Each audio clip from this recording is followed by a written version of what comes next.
మృత్యువు ఎలా ఏ రూపంలో వస్తుందో చెప్పడానికి నిదర్శనం ఏలూరులో జరిగిన ఘటన. అన్నం తినిపిస్తూ ఉండగా ముద్ద అడ్డుపడి చిన్నారి మృతి చెందిన ఘటన ఏలూరు జిల్లా జంగారెడ్డిగూడెంలో చోటు చేసుకుంది. పట్టణంలోని మార్కండేయపురం జగనన్న L3 లేఅవుట్ కాలనీకి చెందిన ర్యాలీ అభయ్ ఆంజనేయ కుమార్, భాను శిరీష దంపతులకు 2 ఏళ్ల కుమార్తె జెస్సీ దీవెన. తల్లి శిరీష వ్యక్తిగత పని మీద బయటకు వెళ్ళగా తండ్రి ఆంజనేయ కుమార్ చిన్నారికి పప్పన్నం తినిపించాడు. ఈ క్రమంలో గొంతులో అన్నం ముద్ద ఇరుక్కుపోవడంతో ఒక్కసారిగా ఉక్కిరి బిక్కిరి అయిపోయింది జెస్సీ. స్పృహ కోల్పోయిన చిన్నారిని వెంటనే జంగారెడ్డిగూడెం ప్రాంతీయ హాస్పిటల్కి తీసుకెళ్లారు. పరీక్షించిన వైద్యులు బాలిక అప్పటికే మృతి చెందినట్లుగా చెప్పారు. కళ్ల ముందే ఆడుకుంటూ తింటోన్న తన బిడ్డ విగత జీవిగా మారడంతో ఆ కుటుంబం ఇప్పుడు శోకసంద్రంలో మునిగిపోయింది.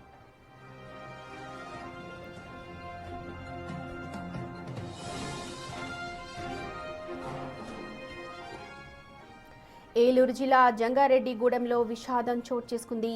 అన్నం తినిపిస్తున్న తండ్రి కళ్ల ముందే ఆ చిన్నారి ప్రాణాలు కోల్పోవడం ఇప్పుడు కాలనీ వాసుల్ని, స్థానికులందరినీ కూడా భయభ్రాంతులకి, ఒకంత ఆశ్చర్యానికి కూడా గురి చేస్తోంది. నిజంగా మృత్యువు ఎలా వస్తుందో చెప్పడానికి నిదర్శనమే ఈ ఘటన అని చెప్పొచ్చు. అన్నం తినిపిస్తూ ఉన్నాడు కన్న తండ్రి, తల్లి బయటకు వెళ్ళింది పని మీద. సో కన్న తండ్రి ఆ చిన్నారికి పప్పన్నం తినిపిస్తూ ఉన్నాడు. ఒక ముద్ద నోట్లో పెట్టగానే ఊపిరాడకుండా ఆ చిన్నారి స్పృహ కోల్పోయింది. వెంటనే హాస్పిటల్కి తీసుకెళ్లినా సరే అప్పటికే చిన్నారి మృతి చెందింది అంటూ అక్కడ వైద్యులు చెప్పడంతో అందరూ కూడా షాక్కి గురయ్యారు. చూడొచ్చు, జంగారెడ్డిగూడెం ఏలూరు జిల్లా జగనన్న కాలనీ L3 ఫేజ్లో జరిగిన ఘటన ఇది. చిన్నారికి తండ్రే స్వయంగా పప్పన్నం తినిపిస్తూ ఉన్నాడు. కానీ ఏం జరిగిందో తెలియలేదు. మరి నోట్లో ముద్ద పెట్టిన కొద్దిసేపటికే ఆ ముద్ద ఇరుక్కుపోవడంతో ఉక్కిరి బిక్కిరి అయిపోయింది చిన్నారి. వెంటనే గిలగిలా కొట్టుకుంటూ కింద స్పృహ కోల్పోయింది అంటున్నారు.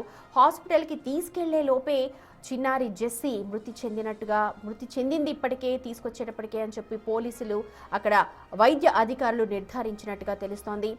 లోకల్ హాస్పిటల్కి తరలించారు ప్రస్తుతం ఆ అమ్మాయిని.